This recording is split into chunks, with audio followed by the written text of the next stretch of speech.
How to get 70% off Delta coupon code. Let's get started. Launch your preferred browser. Here you're going to find the search box. Type in Delta Airlines coupon code and then search for it.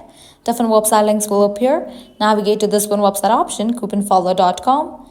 This is the legit website where you're going to find tons of offers and deals for Delta Airlines. Once you're on the website, just scroll down and check out the offers. $350 off, $100 off, 50% off, and many more. Here towards the offer that you want to grab, just go ahead and click on it. With that, you're going to get the code for it. Make sure you check the expiration date of the code, whether it is valid or not. If it is valid, you can copy it, then click on Redeem at Delta. You'll be directed to the official website of it. Once you're in the website, you can go ahead and log into your account, book your flight, and proceed to checkout. While you are in the checkout page, you're going to find the section of codes. Over there, type in your code and confirm it. With that, you're going to get the discount. Likewise, you can also give a try to other offers, as in this website, you're going to find amazing offers for Delta Airlines. To grab any of the offer, you have to use same exact steps. Lastly, head back.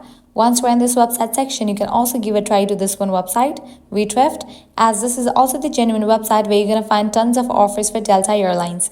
So this way you can easily get up to 70% off Delta Airlines coupon code. If this video was helpful, smash that like button, share and subscribe to our channel. Thanks for watching.